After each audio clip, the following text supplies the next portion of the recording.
This week, we gambled away our money, shoplifted some CDs, and had a dance party instead of doing our jobs. Because this week, we finally watched Empire Records.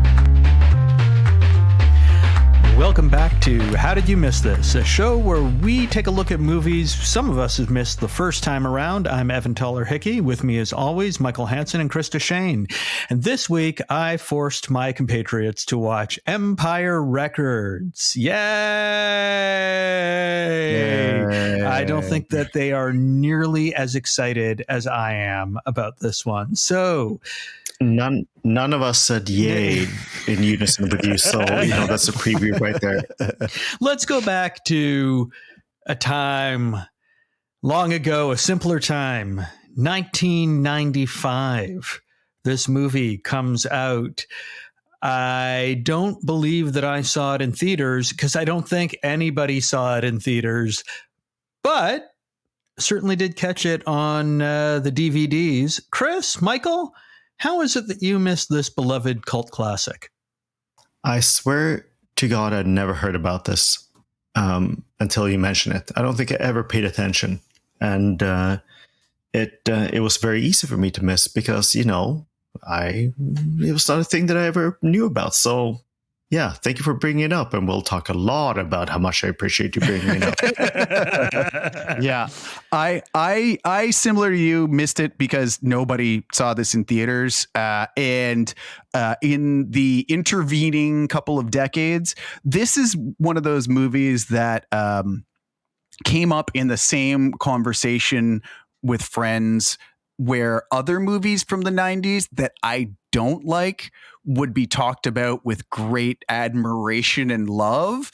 So it's one that I've always kind of intentionally avoided because a lot of the movies I didn't like that other people liked were like best friends with this movie. So I was like, I don't need to hang out with any of these because I know some of these people already and I'm good.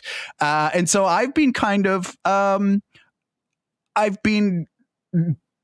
don't want to say dreading. I've been anxious about doing this. You have been dreading. Every time I've brought this movie up, you've gone, oh, Christ. I can't believe that I have to watch this. Yeah. Oh God, I'm dreading watching this. I think it's like cold plunge. It's like a cold plunge where you're like, this is just possibly just going to be really uncomfortable, but I just got to get into it. All right. Now for the listener, this is important to point out that we made a pact early on to say, like, we will approach all of these movies with a positive attitude. So I didn't actually have that. I didn't have a negative thing going into it. When I started watching it, I had a bit of a negative reaction. But this whole thing around trying to focus on the positive has been very helpful. And I think that that's what we're going to talk about today to kind of say, what did we actually get out of it? But why is this movie important? And why would someone consider watching it now? I didn't have that preconceived notion. I had an immediate negative reaction, and I look forward to talking about how I was able to overcome that. So, this will be fun. I'm very proud of both of you. Truly.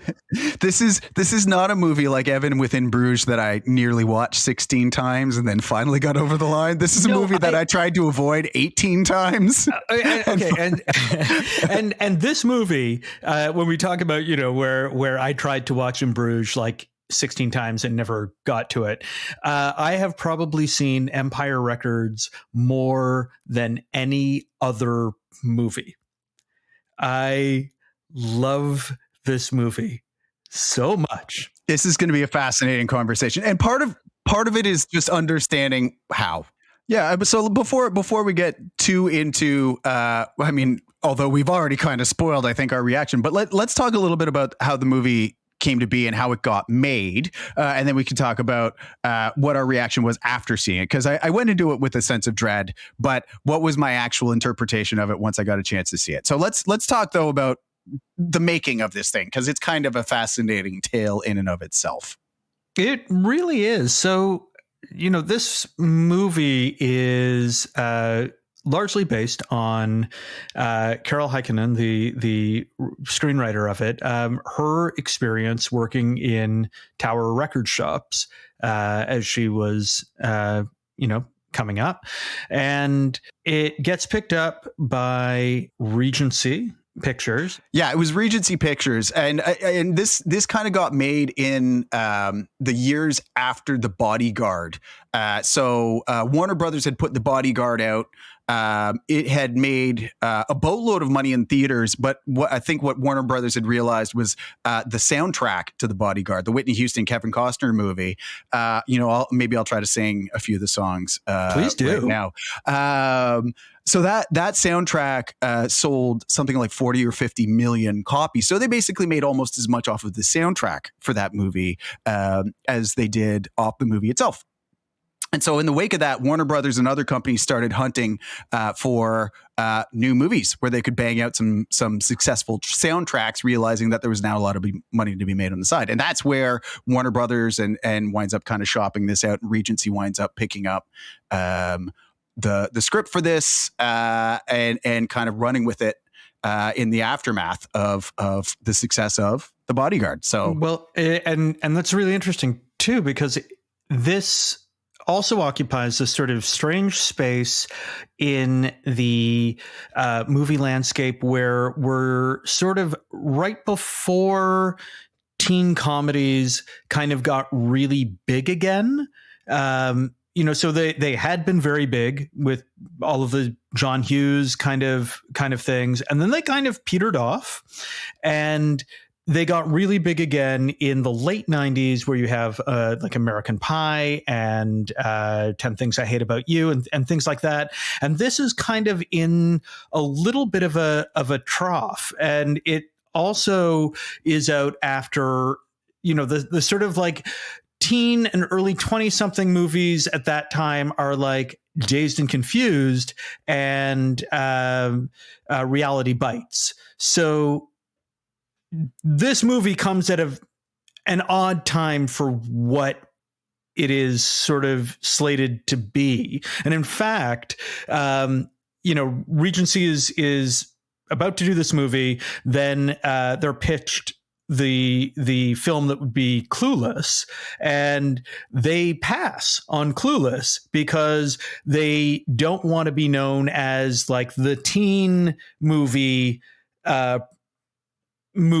making company, which is bananas, but this is how executives think. Yeah, and I think that partly ties back into some of the impetus for greenlighting this movie was the soundtracking, right? The music and trying to make some of those successes. So once they already kind of had this thing queued up where they were planning a soundtrack and this heavily music focused movie, Clueless maybe doesn't line up as well against that. It's just some other teen movie, and they're off to the races. So I think one of the fascinating things about this movie too is this movie pulled in a lot of actors who became real actors, and this was kind of their first real gig, right? So it's not like this is a nothing throwaway kind of thing with just music. Like there's a lot of people who were cast in this movie, on down the line, who went on to have either very successful or at least successful acting careers too. So this is pulling in folks like Liv Tyler and Renee Zellweger and some other folks. Mm-hmm. Yeah, and it's directed by Alan Moyle, and the studio picks him because he had already done Pump Up the Volume. So again, sort of this odd time in teen movies, because Pump Up the Volume would have been one of those like big teen movies, and also gets us back to Chris's point about music. And Alan Moyle is evidently very meticulous about the music that he uses in his movies, and he's a big music fan, so he tends to go for quite deep cuts on the music as well. So when this movie comes out in 1995, I think it lasted in the box office for like a hot 13 seconds or something like that. It made $300,000 or so at the box office before the studio yanked it, I think, out of just sheer embarrassment and not wanting to commit any more resources to this thing. And I think as we go forward, this is going to be a tale of studio meddling and what it can do to the success of a movie and to the movie itself. But we'll get into that as we go. Yeah, and I think to clarify that point as well, the studio decided not to give it wide release or at the last minute. They only opened it in 87 theaters and gave it zero promotion. So think about like the number of theaters even in Toronto, and it's like it opened on like 87 screens. And so like that's not even filling the screens in the city. So, it's no real surprise that it only made $300,000, a budget of $10 million. So, I mean, it did not do well by any metric. And yet, this movie somehow, after making it to home video, like thrives. Yeah, and I think that's one of the fascinating things that we'll have to talk about in here is the cult hit status of this thing, because I mean, I think part of the reason this movie gets murdered so quickly is the fact that the reviews for this are terrible. Like, reviews are awful. It is universally detested, and like if you look on Rotten Tomatoes, the critic score is 31%, but the fan score is significantly higher. It's like 83, I think, when I looked it up. So, like you're saying, I mean, like there's this big divide between people who have watched it and people who have reviewed it. Obviously, part of the reason it gets killed, but I think it's one of the few movies that it becomes a cult classic where you have this massive divide. There's lots of other movies that aren't successful in theaters: Shawshank Redemption, Fight Club, Rocky Horror Picture Show, but the reviews aren't nearly as bad as they are on this. So now that we've seen it, what do we think of it? And Michael, maybe let's start with you. Like, what are your thoughts after having seen it? So the reason I mentioned this thing around having a positive outlook is like I did not enjoy it, but there are a bunch of things that I really see that if I'd seen this in my formative years, there's so many things that I recognized from moving here to Toronto in 95. There's so many things that kind of like resonated from that perspective. Watching it now for the first time, I have a whole different experience, but there's a lot of other things going on there that I think it'll be really, really interesting to discuss. Evan, how about yourself? This is rewatch number 40 or something. I don't know. For you, pretty deep in there. It never gets old. I love this movie. This movie is this is my stuffy. I can just hold on to this movie and hold it close. I will say for me that this movie inspired writing a sequel to The Ring, where it's like I watched a movie, didn't understand what was contained in it.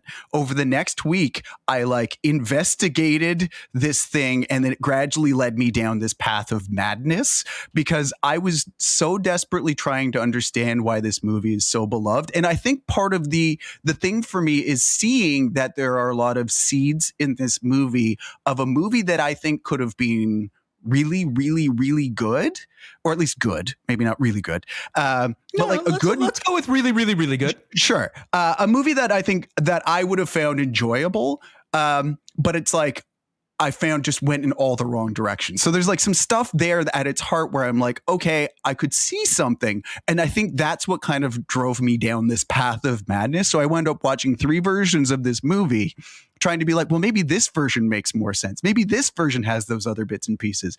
And I can say, having watched all 3, I didn't like them. But I think that's kind of the fascinating thing for me is kind of seeing the parts of it where maybe there was something there. But I think maybe this is a good time to take a break and come back on the other side. And maybe in the meantime, while we take the break, the 3 of us can flesh out my Ring 2 sequel hypothesis. We'll be right back.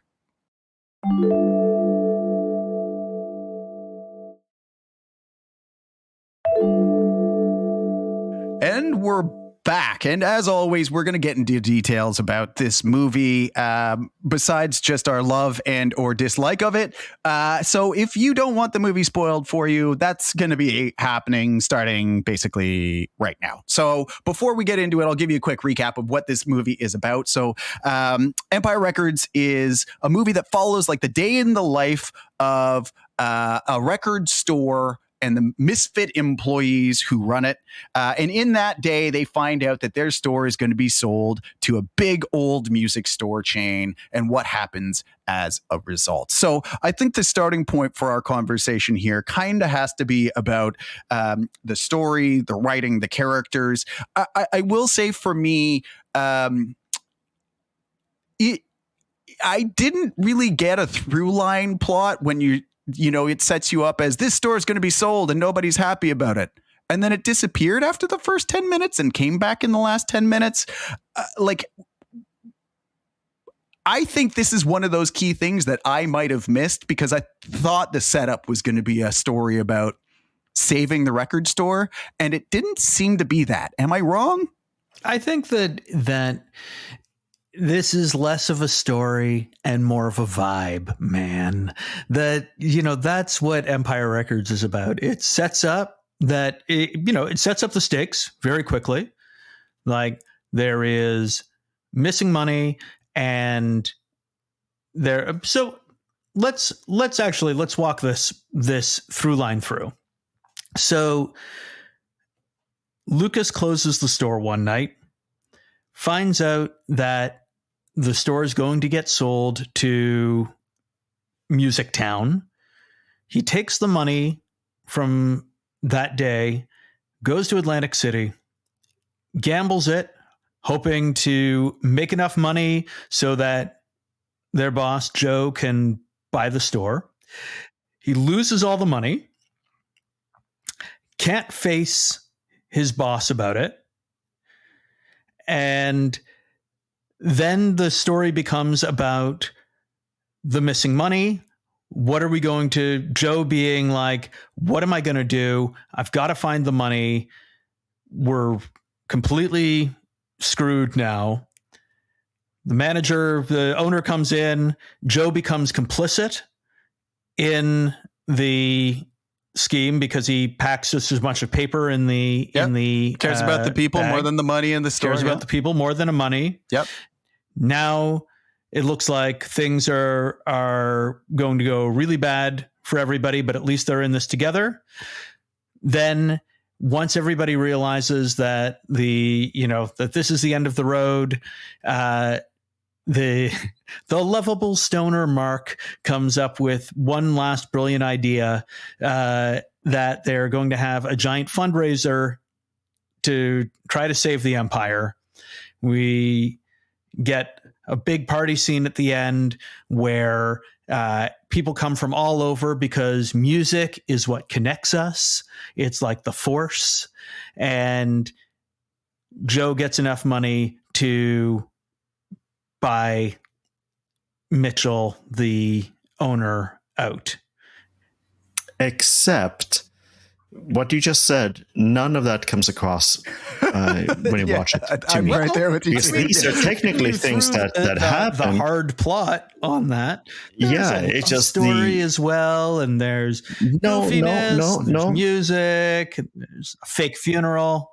Somebody wants to kill themselves. But there are a whole bunch of things that happen, and the way that you put it together, like, sure, that's one way to interpret it, but that does not come through when you watch it the one time. Maybe after the 46 times, maybe after you've read it, but it's like that's not really how it comes through, because exactly to Chris's point, I found that, okay, so sure, there's money missing, but no one seems to be upset about it. No one seems to be really care about it. No one seems like the whole thing around the sale agreement doesn't really kind of come to the top of the thing. And the Rex Manning thing seems to be like not related. And what you mentioned about the stoner having this great idea, like that's not even really, that's more like just, oh, I have an idea, I'm going to go and do a thing. So that's not to say that I don't love what they're doing, because I totally see the whole notion of all these random people being joined together by this common love of music and doing something differently. But it does feel a little bit like, after the fact construction of what actually happened and how well written it is, because my feeling of it was not what you just said. It's something I looked for later, and I can appreciate it, but I don't think that's the story. I will say I found there was too many characters and subplots going on all at the same time. I felt like none of them got any like genuine proper attention. Some of them thrown in at weird times. Some of them, like, oh, you find out in like the last 20 minutes that Renee Zellweger wants to be a singer, which seems like just a setup because she's singing at the end rather than an actual character arc that she's had throughout the thing. But like, I will say that I think I would tie this back a little bit to, we talked about studio meddling up the top. And so what I was reading was that this was actually originally supposed to take place over the span of 2 days rather than basically 1 day. So I can understand how some of these get chopped down. Apparently the studio chopped the original movie down by about 17 or 20 minutes, something like that, and replaced chunks of it.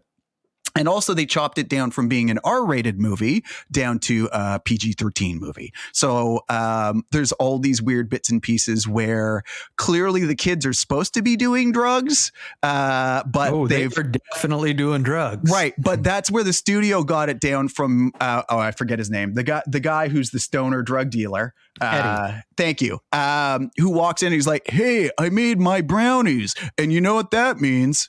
Lots of, and then it like cuts to behind his head and it's like lots of sugar. And you're like, what?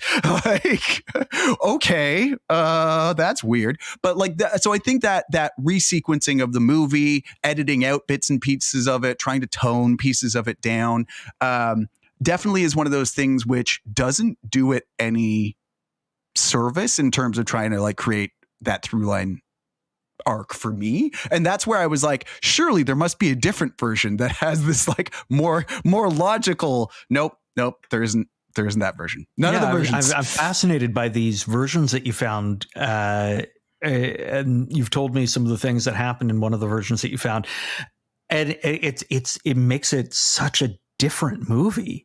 It's crazy. Yeah, all three of them are different movies. This is also where I don't want to be too down on this, because I really get, like, anyone listening, if you were in Toronto, but you would have had your own versions of this. We had a Sam the Record Man store on Yonge Street, where it was like all about, you go in there. That was a ritual. You go in and you look for things and you talk to people. It attracted certain types of people. And it was like a community thing. And what they capture in this movie around the people, it has that feel to it. It's unfortunate that there's such stereotypes. Like there's such caricatures in a way, like the guy coming in with the guitar slung over his, and then he actually walks around like that. And like everyone is so extreme in whatever they do, but what it captures is so much of that at that time was so relevant. So like that, I think, is incredibly powerful. And I can totally see why that would have, talked to you at that point. Yeah, I'll say, I think that the stereotypes here are kind of done on purpose and with a little bit of tongue in cheek. To me, this is sort of, like, this is a better Breakfast Club for me. That's my hot take, is that this is the Breakfast Club. And there you have all of the 80s characters in that movie, the jock and the nerd and the Ali Sheedy girl. Like, they yeah, that's that movie. This movie is kind of peak 90s. Yeah. And it's got all of the stereotypical hetero white characters that you would find in a 90s flick, But what's so interesting about that is, like, any movie that depends on that as a trope now, like if you watch 21 Jump Street, like, they really play with that. They go back to high school and it's the whole thing. Like, they play up, to fit in high school, you have to ... And then turns out that high school now is so different. Everything's reversed, double strapping your backpack and the nerds and this, that if you look at the people growing up now, these stereotypes don't exist. Like in the 90s, it was extreme. Someone shaved their head. Oh, they shaved their head. Oh, this is so crazy.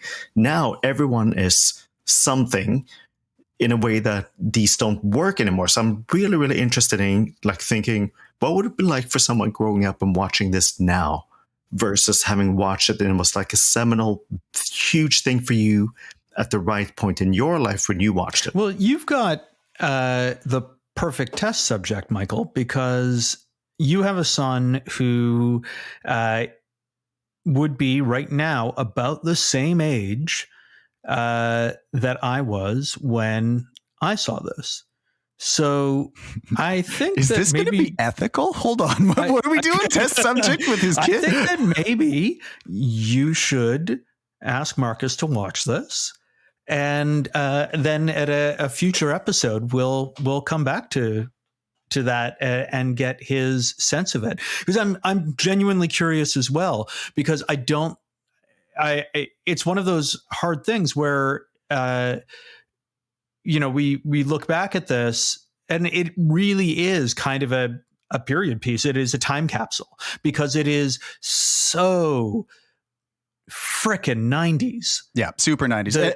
Super 90s. And I'll just say, like, I think I was maybe, to Michael's point, if I had seen this as a teenager, I was a teenager in the 90s when this came out.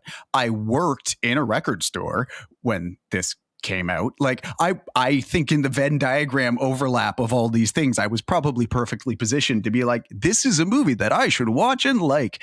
And I think that's the fascinating part. So, I mean, maybe we do, we've gather up a whole group of teenagers and get them to watch this and see what the outcome of that experiment is. But there we go, viewing party at the Hansons. Hey kids, come over to my house and watch a movie from the 90s. What could go wrong? You just you get Marcus to bring his friends, dude. So make it creepy. Okay, so on that note, let's talk about performances, because again, there's a number of folks who went on to acting careers that ranged from pretty good to very successful. Anthony LaPaglia, Robin Tunney, Renee Zellweger, Liv Tyler. Like, there's a bunch of people. A lot of people who, when you watch this movie, you're like, oh hey, look at that one. They're in that. There was a couple of folks in this movie who were near misses. So Tobey Maguire was part of the original cast and dropped out.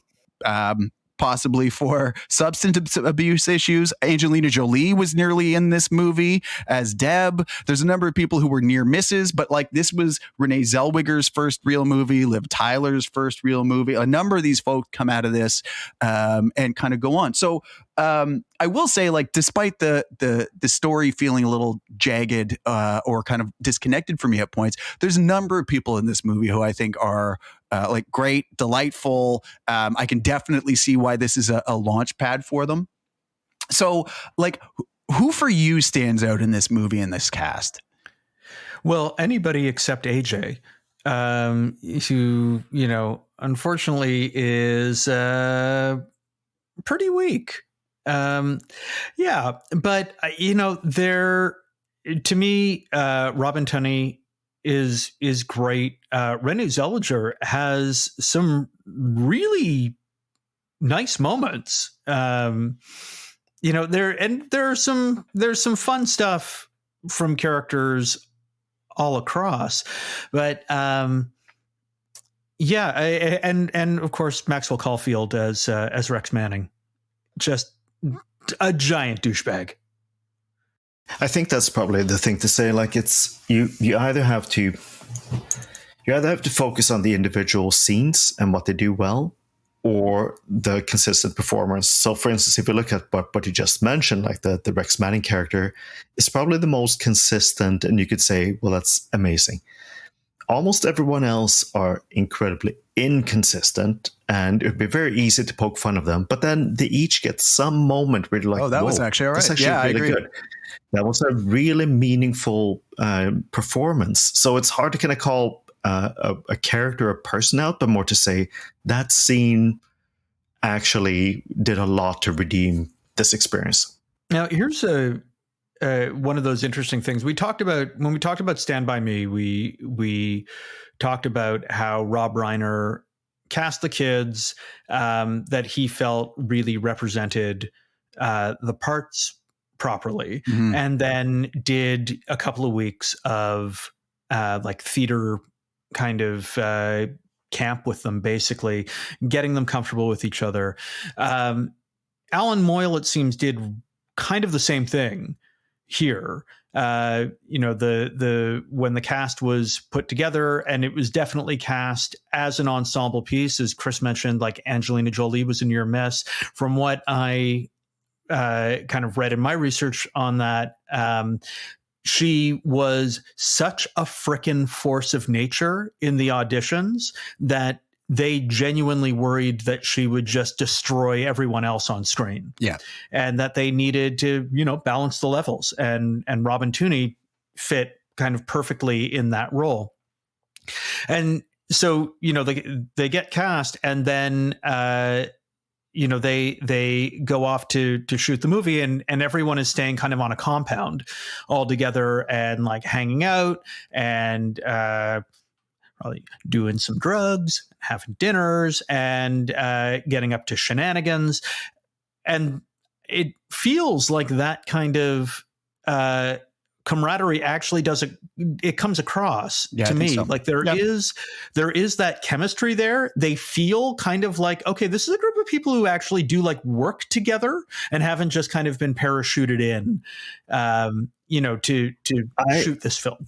I sort of agree and disagree. So there are a lot of times, so for instance, the whole thing around people show up and they arrive at work and they're flipping each other off or showing up in this and that, like that felt completely unrealistic. But one of my favorite exchanges in the entire movie happens right at the end, post credits, I think. And that's when there's this discussion about Henry Rollins, Primus and Pixies.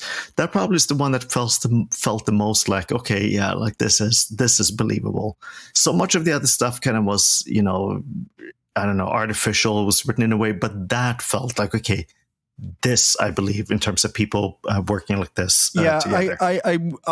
I feel kind of the same way. I feel like there's a lot of points where you get that certain of the actors especially got on very well. They carry off some of that chemistry on the screen. Like I felt like Liv Tyler and Renee Zellweger were generally like pretty good. They got along well. Mm-hmm. They seem to have some like chemistry on screen together as friends, which I was like fully into. I believed that. I found some of the characters for me, and I get this is half direction, but like breaking the fourth wall for me was one of those things that just made me cringe every time somebody was doing that. So when Lucas or Mark were breaking the fourth wall and speaking directly into the camera, especially for like the most famous probably thing out of this movie, which people still know, Shoplifter. No, I was actually going to say the Rex Manning Day, where Mark comes down the stairs. Rex Manning Day. Yeah, and like those for me were just like, what's going on here? Why are we doing this now? Why aren't you talking to your friends instead of to me? It's weird. Please stop. Now, do you think so? I'm going to bring two questions to kind of pose to that. So, one, there is a tradition of breaking of the fourth wall in like teen movie things. And so the one that comes to mind first and foremost for me is Ferris Bueller. Yep. And again, we sort of talked about this movie kind of being in that weird trough between John Hughes movies and the sort of like the gross out comedies and the remakes of My Fair Ladies and 12th Nights and things like that, but with teenagers that come in the late 90s. So one, is that a deliberate kind of nod to that sort of conceit in a teen movie? And second, is it that breaking that fourth wall brings us into the store and it's okay to be in the store, you're safe in the store is your safe place, and so in doing that you're kind of drawn into their world a little bit more? That, I think, is what they would say in a court of law. You're leading the witness. I think, sure, maybe, but that was not my experience. I think in the Ferris Bueller example, it's very clear what type of movie that they were doing. In this, it was less clear when I watched it. Going back and watching it multiple times, I can totally see being able to kind of see that after the fact, but it wasn't obvious to me that that's the movie it wanted to be. And I think Chris hinted at this early on, like that there probably were a lot of things going on between studio and different edits and cuts in this, where maybe some of that was lost. And I'm really interested. It would be so fun to watch, like the director, writers, everyone talking about the decisions that were made and how they were made.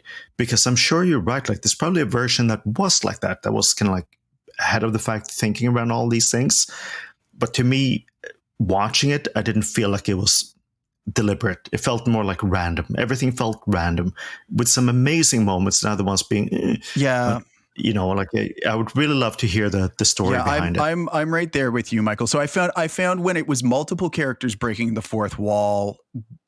So to use the Ferris Bueller example, like that's the moment that you connect to, that like this is the driving character and this is the insight into what he's thinking and doing, wants to achieve, and that kind of thing. Whereas I found when multiple characters who I didn't have any connection with were doing it, I didn't know who I was supposed to be connected to, and it made me feel more disconnected and like an outsider than it did bringing me into the conversation with them. But I think that partly goes back to Michael's point, is these edits. And so the studio was involving itself not only in the edits, but even in the rewrites going on the set. And in the reshoots. Yeah. And in the exactly. It like throughout, like, and so there was a number of things going on. So one was that they were trying to drive more musical scenes and more music into the movie as it was being shot and rewritten and reshot. So there's a number of scenes. Like there's one scene where they actually have everybody dancing in the store. Like there's this weird dance scene where all the staff is dancing with customers, and like it's the only one though. So it's not like a full commitment to a musical, but it was just like a what? And so there's actually a few members of the cast who just decided to disappear every time they knew one of those scenes was coming, which is why some of the characters aren't in it as much. So like Coyote Shivers and a few of the others would just disappear, because they didn't want to be part of this like shilling out to like sell more records kind of thing. Total sense. There's especially for someone like Coyote Shivers, who's a music producer himself, right, and produced, arguably one of the most sort of like iconic songs in Canadian television, which is the theme song to Kids in the Hall, Shadowy Men, Shadowy Planet. Yep. Yeah. And so there's a few other things here too, which happen. So one, in order to trim it down, there's a few story inconsistencies that pop up. So like you'll see Liv Tyler's character giving a red bra back to Gina. And it's like, well, why is she taking her bra off at a restaurant? And so like there's a number of these story inconsistencies, because earlier on, Renee Zellweger, Gina, had given her a red bra to help seduce Rex Manning.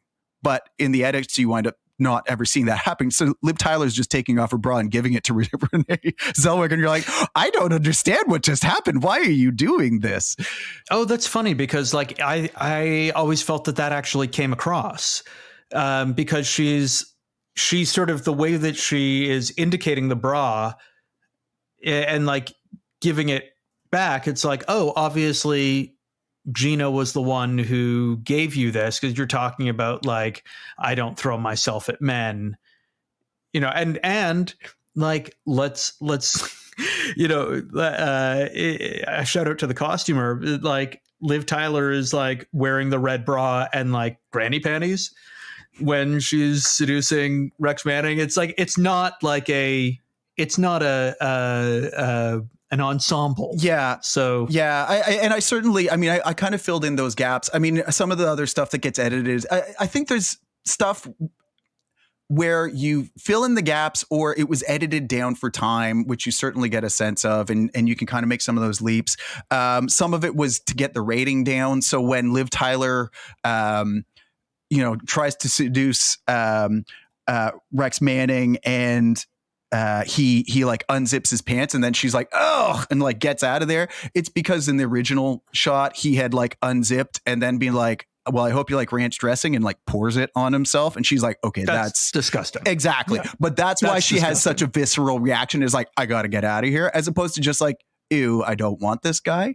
And so there's a few of those, like, I don't get it. Why this is just a really jagged turn for this character. And a lot of those came out of, these kind of like reshoots, re-edits, rewrites, whatever, all these twists that went in for the studio trying to get what they wanted. The ones that I found personally most entertaining were just scenes where you could tell the actors didn't know what music was going to be put in at various points. So like points where they're like, they put a song on, they're like, I love this one. And you're like, you're like, nobody's singing along. People, you can just tell. So there are a number of those songs that got added to the soundtrack for the movie were being added in later. And they're just like, I don't know, we're going to put something on here. So just play some music and then run around and like dance, because it hadn't been settled yet. But it's funny you mentioned that, because I actually think that the music selection was really good throughout, except for the one that they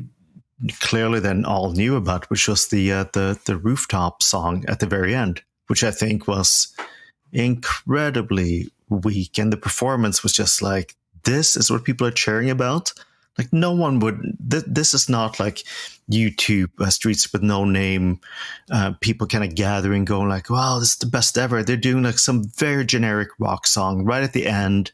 I'm doing quotation marks, Renee Zellweger singing, and she's not. It's just like the worst. And people are like, yeah, it's amazing. This tour forever. So the one that was actually planned, I think, was the weakest compared to everything else that showed up in the movie. But it is pop punk at a time when pop punk is just exploding. This is 1995. So, Green Day had just kind of blown up with Dookie, like a year earlier. In fact, like Billy Joe Armstrong was supposed to play the part of Burko that Coyote Shivers ended up playing, but they couldn't get him because his tour schedule ended up conflicting with the shoot dates. So it's that sort of like, it's that kind of artifact of that time as well. It's like, this was what was kind of top of the pops at that time. I get what they were shooting for. I'm saying you give it way too much credit in your description, because that's not what it sounds like.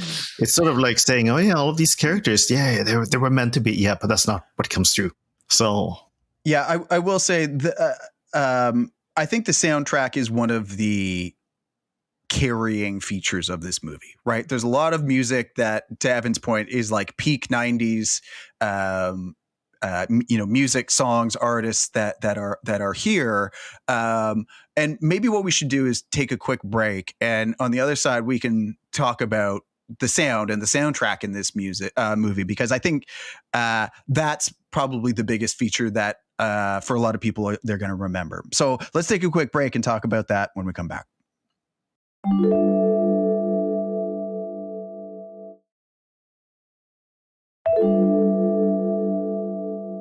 And we are back. So we're going to talk about the music and sound in this movie. So I did a quick count at the end credits for the remix version of this movie, which I think is the one that's streaming on Prime and other places. There were 50 songs in this movie. Basically, the end credits have almost as much time spent just listing all the songs that were played in this movie as all the other people who took part in its production. It's like 4.5 minutes of credits, and I think almost as much time is spent in there on the song. So for both of you, are there a lot of songs that are calling back to you from this soundtrack where you're like, ooh, yeah, that's a doozy. Love that one. Those are some good ones. Or like, do you think it's meant to evoke that like peak 90s music, or is this like a few heavy hitters that stand out to you and, maybe the rest doesn't hold up? Like, I'm curious for each of you.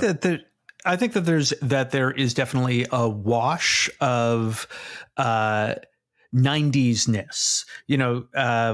There are some heavy hitters, Gin Blossoms, Till I Hear It From You. Yeah. AC/DC. The Cranberries, AC/DC. The cover of Money is, you know, a really, Video Killed the Radio Star, which, you know, a big nod to MTV as well there.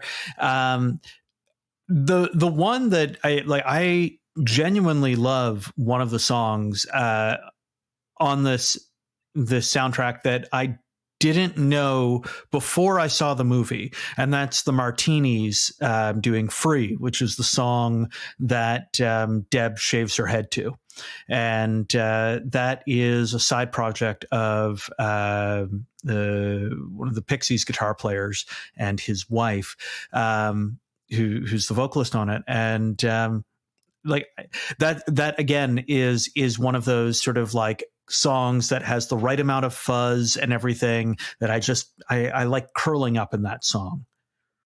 I couldn't agree more about sure, there's some things that they probably added in very cleverly people would recognize, but I was surprised at how many of these ones are obscure choices. So you just mentioned Money. Flying Lizards is not a famous band outside of UK, and even they're not very much. So their version of that is really obscure.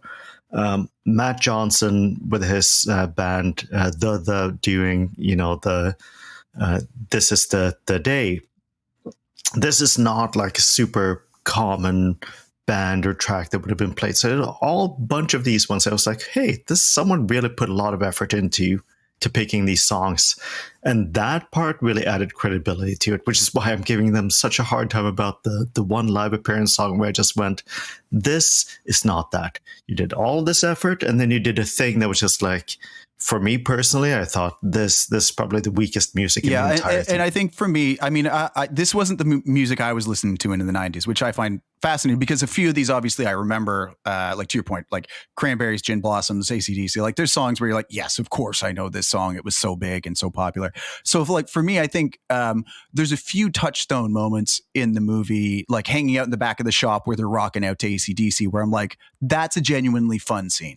Where they're like, all right, dancing and singing along, like pretending to do the stage show in the back with like, you know, fake microphones. I'm like, okay, that's awesome. I wish there was a little less overall and a little bit more concentration into like those truly, you know, highly memorable. And maybe they were taking a gamble on which songs were going to hit and be popular. I don't know, but like just a little bit more of that, like streamlining it down. Because again, there's 50 songs, and when they released the soundtrack for this, there's only 14 or 15 on there. Yeah, they're 12 or 14. I remember being really disappointed that there weren't certain songs on it when I got the soundtrack.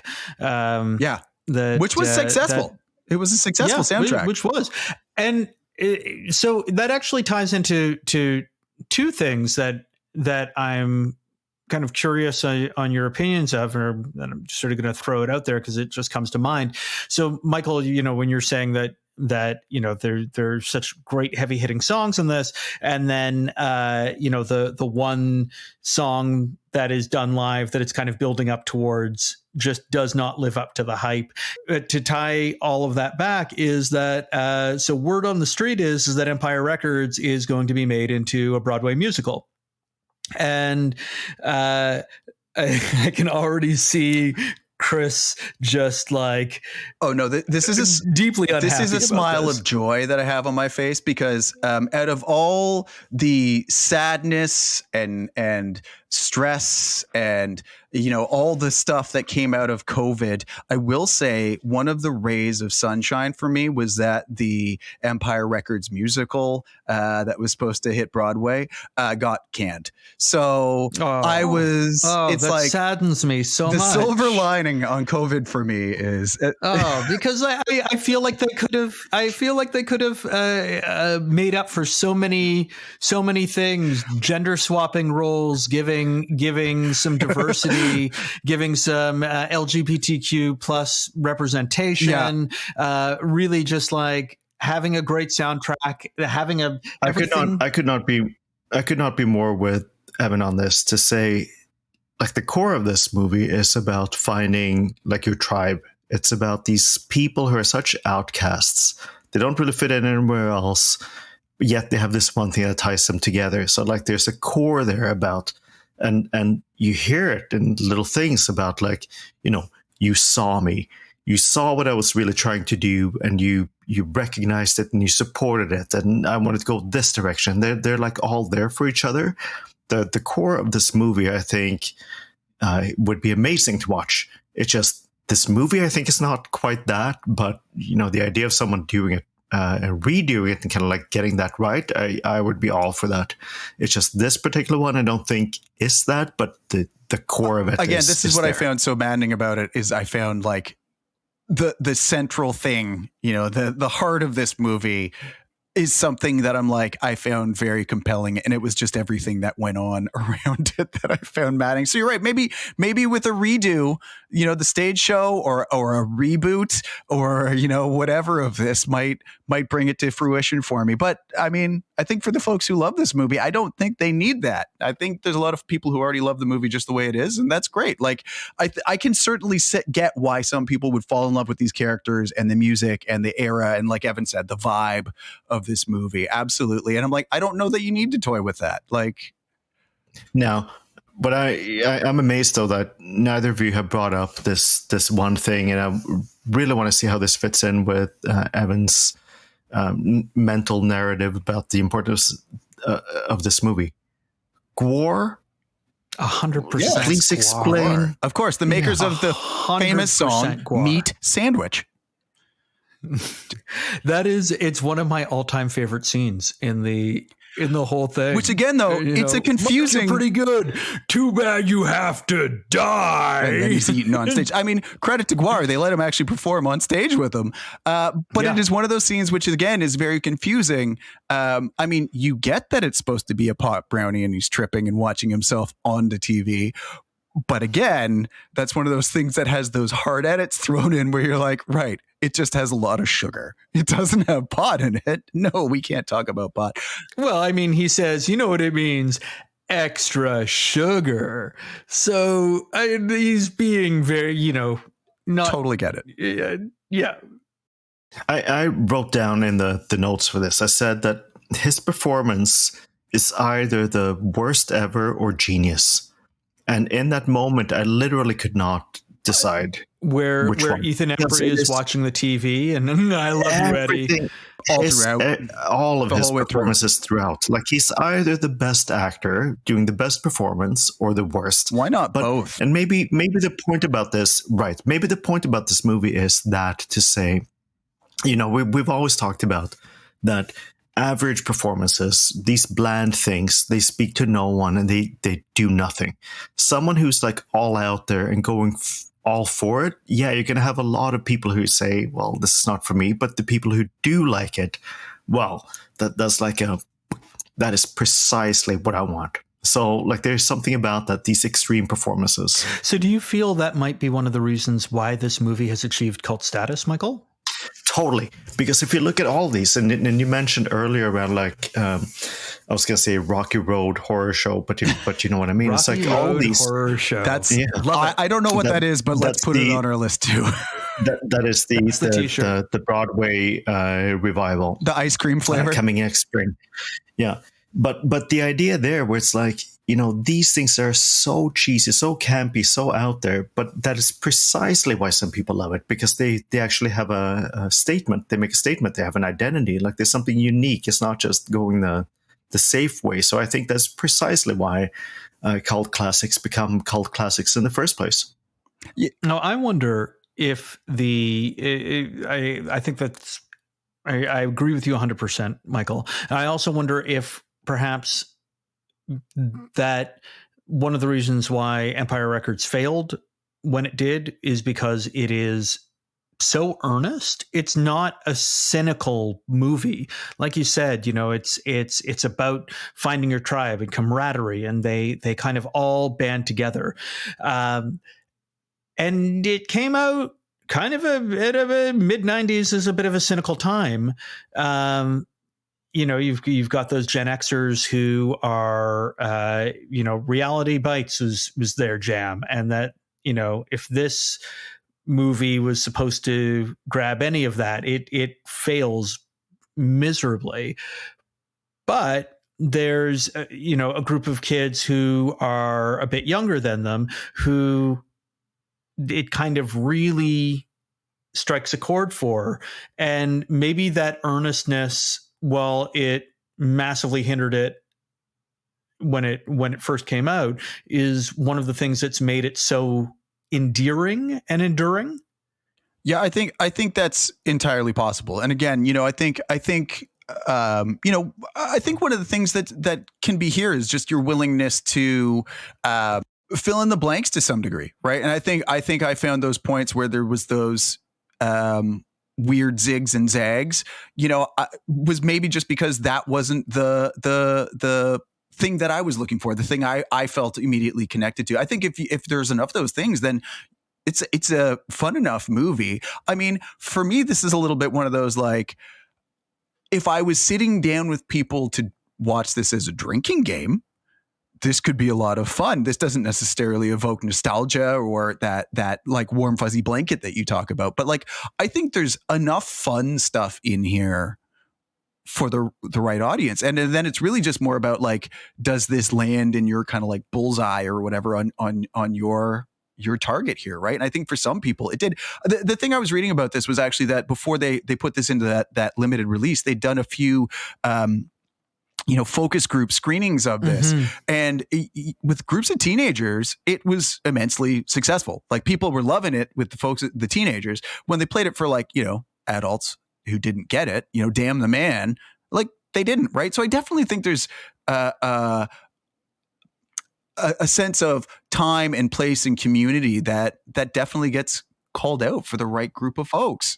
Yeah, and particularly at the time was like, how the heck do you market this thing? So we talked the other week around in Bruges, and the number of different posters for that thing, which is just, it was brutal to see. Like, they're trying to say, oh, this is kind of like a cute poster, it's a funny one, it's this, that.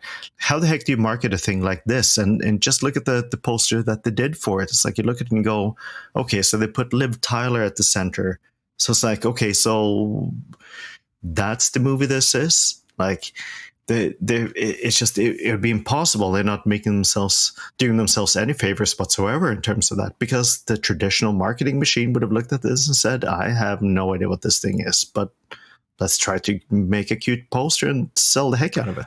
So one of the things that I definitely want to talk about before we go, I noticed a number of things which just made me laugh. And again, it's kind of that tie-in for me of, if I was going to go back and watch this again, it would be as probably a drinking game with people. And for me, the number of shot inconsistencies in this movie made me laugh. So it was one of those things which I was like, I don't think they mean to be doing this, but I find this fun and entertaining. So throughout, there's a number of things where it's like, as an example, one of my favorites, which happens right in the beginning of the movie when Lucas goes to the casino, he's playing craps. The guy pushes the dice over to him. He picks them up, talks to the people around them, and like 10 seconds later, there's a scene of the casino worker pushing the dice back over to him again. And then he never picks them up. It's just like these dice get pushed over on the table again. And I laughed out loud. And I'm like, I don't think I'm supposed to be laughing at this, but this is crazy. Were there any shot inconsistencies in this movie that you guys noticed that stood out anyway? I'll say for this one, none that mattered. There was nothing about that mattered to me. Like, there was more around, I thought maybe acting inconsistencies and tone. But to be honest, like, I would have watched a movie like, if you've seen Princess Bride, and the weirdness going on with things like shadows changing direction in the fencing scene. This that was the least of my concern. Let's put it that way. I mean, I totally take your point, Chris. To me, it's part of the patchwork that makes me love this film even more, and it's the things that really stick out for me. If we were doing a drinking game, is like, whenever the characters, you get that sort of cutaway shot of the characters doing something really strange on their own, like Mark being outside and then making out with the poster of Gloria Estefan, gluing the quarters to the rug. Yeah, exactly. And it's like, it's that kind of stuff, those very strange little things here and there that just make me kind of beam in delight. And I guess, it seems that, I mean, I grant you that this is a messy movie, but I will also say that maybe that is just reflective of the messiness of adolescence. And that's why it hits so hard. I think this is like a movie Rorschach test to gauge your willingness to like just engage with the movie the way it is and still find. We talked in the In Bruges episode about whether we were Kens or Rays. Right. And like, do you just enjoy the thing because you're there and you're enjoying it? We agreed. Evan was the traveler who's just happy to be there and there isn't enough time to see it all. And Michael was more on the like, meh. And I think in this case, I'm definitely more on the Ray end of things here, where it's just like, I'm not happy to be here. I'm not enjoying this. Why do I have to stay here for so long? Can we please get out of here? Whereas Evan is on the, hey, I'm happy to fill it in, enjoy my time here. It's great. I love it. I also think like the big thing about all of this is, sure, we could focus on movies that would be, appealing to the most number of people, the most amount of time. But it's also really awesome to focus in on something that like swings for the fences. And for some people, that will be exactly what they're looking for. And other people, it's not going to be their thing. And I think we need to do that too, because like that, if something's meaningful to you, like that, share it with the world. Like, and let's look at what is that thing that really appealed to you. Like so from that perspective, I'm really glad I watched it, and I mean it, genuinely mean it. And that is consistent with me also telling you I did not enjoy it when I watched it. Then both of those statements are true at the same time. Michael, I really appreciate you bringing the positivity. Chris, I really appreciate you putting in the work. And, I guess the only thing left to ask, will either of you two be celebrating Rex Manning Day with me this year, April 8th? It's right around the corner for when we're recording this too. I mean, if you don't tell me that we're celebrating Rex Manning Day and just tell me that we're going out on April 8th, yeah, absolutely. But I mean, if you're good, well, actually, no, correction. Let's actually make it expressly Rex Manning Day, but you have to wear the Rex Manning outfit, and then I'm in for it. All right. And for me, sure, as long as you don't do like a weird salad dressing thing. Nobody wants that. No. Least of all, Liv Tyler. Nobody. And I think maybe that's a good place to call it, with dreams of Evan in his purple ruffled velour outfit dancing through our heads. Let's call it here. And this was Empire Records. Nice. I'm excited to listen to this one. So that's what we thought about Empire Records. Bit of a mixed bag tonight. And we'd love to know what your thoughts were. You can always find us on Twitter at How Did You Miss This? That's HDYMT_pod. And while you're there, take a look at some of the movies we're planning on watching soon and let us know if you've got any questions, thoughts, or other ideas that you want us to cover when we talk about the movie. If you enjoy what we're doing here, do us a favor. Take a second to rate, review, subscribe on Apple Podcasts, Spotify, or wherever you happen to be listening. And we'll be back with you next week when we're going to be talking about the Alfred Hitchcock classic, Vertigo, and whether it's actually an all-time classic or whether it's a movie that should have stayed missed. Thanks for listening. We'll talk to you then.